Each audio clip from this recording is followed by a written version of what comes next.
Ustadz, ini berkaitan dengan harta waris yang sudah lama sekali, Ustadz. Ya. Iya. Bagaimana dengan harta warisan yang sudah lama sekali, bahkan sudah mencapai 5 keturunan, Ustadz? Masya Allah. Ini jumlah cucu juga sudah sangat banyak, sudah tidak diketahui lagi di mana mereka. Allahu Akbar. Jadi, 5 keturunan ya. iya, Ustadz. Pertanyaannya, bagaimana cara pembagiannya? Iya, mungkin masih ada yang nggak dibagi atau seperti apa? Oke. Mungkin, Ustadz.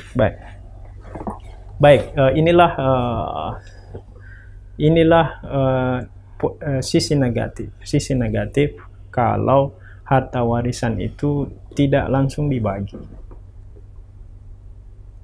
Tidak langsung dibagi.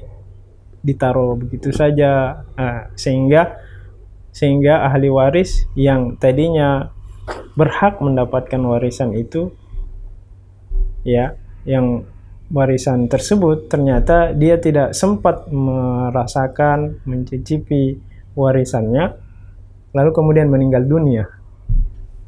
Ya, meninggal dunia belum dibagi warisan. Begitu pula generasi selanjutnya, kedua, ketiga, keempat, bahkan kelima, berarti sudah lama, ya, sudah lama. Kalau ini dibiarkan, maka bisa jadi pada ujungnya berujung pada sengketa. Kalau kita meneliti, ya, kalau kita melihat kasus-kasus persengketaan harta warisan pada masyarakat kita, umumnya terjadi ketika harta warisan tidak dibagi-bagi. Mungkin pada generasi pertama masih bersaudara, ya, ini masih aman-aman saja. Padahal pada hakikatnya di antara mereka juga masih ada dongkol-dongkol mau harta itu, tapi karena khawatir percekcokan dan lain, akhirnya dibiarkan. Masih saling meridoi, ya, walaupun dalam hati, maksudnya sikapnya masih mendiamkan, tetapi pada hakikatnya tidak ridho terhadap hal itu. Ya. Generasi pertama mungkin masih aman.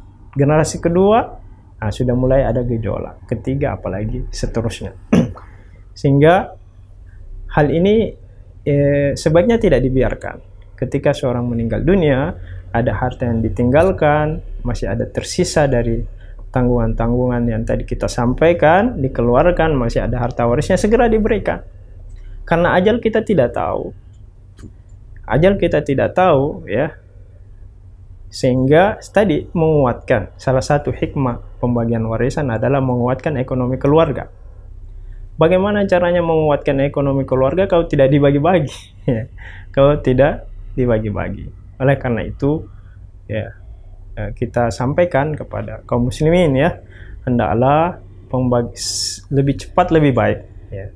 Sunnahnya warisan itu dipercepat. Ini bukan aib. Bahkan ini adalah sunnah yang baik. Ketika ada di antara ahli waris yang sudah sangat membutuhkan, sudah ingin memanfaat ini, menuntut hak-haknya, maka ketika itu bukan lagi sunnah untuk dibagi. Ketika itu pembagiannya sudah wajib. Kenapa? Kalau tidak dibagi berarti akan menahan harta orang lain. Oleh karena itu, ya, kalau di antara ada ahli waris yang kemudian membutuhkan hartanya, haknya masih ditahan oleh kelompok ahli waris yang lain, maka tentu ini adalah kezaliman. Hendaklah dihindari, ya, dihindari. Karena sekali lagi hikmah dan pembagian warisan untuk agar harta itu bermanfaat, dan orang tua pun tentu akan sangat senang, ya, mendapatkan amal jariah ketika harta-hartanya dimanfaatkan untuk kebutuhan anaknya, manfaat ahli warisnya. Oke, seperti itu, ya. Tetapi ketika sudah sampai 5 turunan dan sudah mungkin puluhan sampai ratusan orang, dan ternyata hartanya hanya satu rumah misalkan, ya, maka sebaiknya segera, ya, sarannya sebaiknya segera diadakan musyawarah keluarga, minimal perwakilan lah ya, yang bisa kita, kalau tidak bisa mengumpulkan semuanya karena sudah terlalu banyak karena sudah terlalu banyak, maka perlu musyawarah kesepakatan. Kira-kira ini harta waris kalau mau dibagi sekarang mungkin sudah banyak yang terlewat ya, kira-kira mau diapakan. Tentu dicari solusi terbaiknya. Cari solusi terbaiknya karena memang warisan itu harusnya dibagi habis ya, supaya tidak ada lagi di kemudian di generasi selanjutnya menuntut. Ke-6, ke-7 ya cukuplah sampai ke-5 ini kalau memang mampu kita bagi. Tapi kalau tidak mampu lagi kita bagi, banyak sudah yang tidak mendapatkan haknya, maka ini hanya sekedar saran saja. Kita kumpulkan keluarga, kita bahas, kita bicarakan itu agar tidak terjadi sengketa. Siapa yang paling punya power di keluarga, silahkan kumpulkan keluarganya, kita musyawarahkan baiknya agar tidak terjadi kecemburuan sosial mungkin ya, karena banyaknya ahli waris yang sudah ada.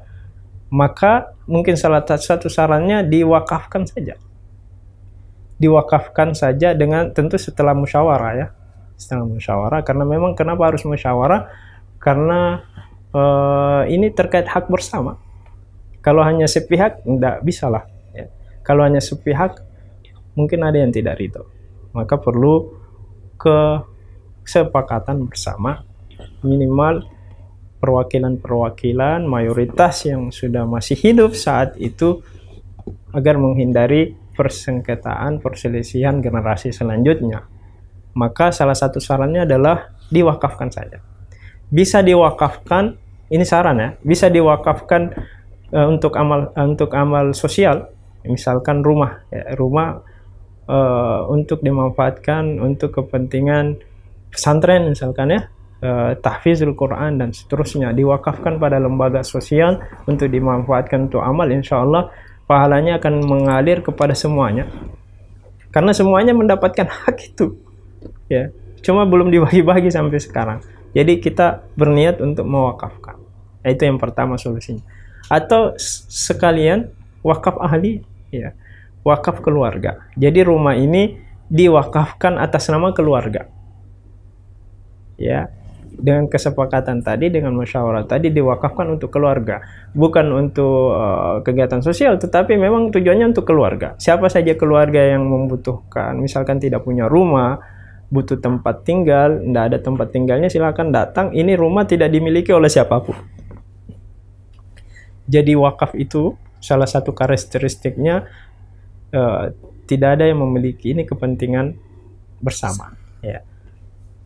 Allah yang memiliki wakaf itu ya, sehingga hanya disalurkan kepada mauquf alaihi, kepada siapa yang diperuntukkan. Jadi kalau diperuntukkannya untuk keluarga, maka keluarga berhak memanfaatkan itu. Khususnya kalau kita misalkan sepakati, khususnya pada keluarga yang sama sekali sangat membutuhkan. Misalkan para janda yang ditinggalkan suaminya ya, tidak punya rumah ya, ada rumah keluarga, tinggallah di situ ya. Karena wakaf keluarga seperti ini banyak terjadi di zaman sahabat ya, banyak terjadi di zaman Rasulullah Shallallahu Alaihi Wasallam ya, di mana sahabat mewakafkan rumah tinggalnya untuk anak keturunannya, terutama anak keturunan yang tidak mampu. Itu bisa menjadi solusi ya. Apakah kita wakafkan secara umum untuk kepentingan agama, sosial, masyarakat, agama ya, ataukah kita coba sepakati untuk wakaf keluarga, sehingga ini sebagai win-win solusi. Ketika semuanya menyepakati, itu artinya semua merelakan haknya. Ya sudahlah, daripada kita bagi juga hanya berapa dapatnya ya, manfaatnya kurang ya. Kita juga sudah memiliki harta masing-masing, maka kita wakafkan saja. Ini saya kira bisa menjadi solusi. Wallah.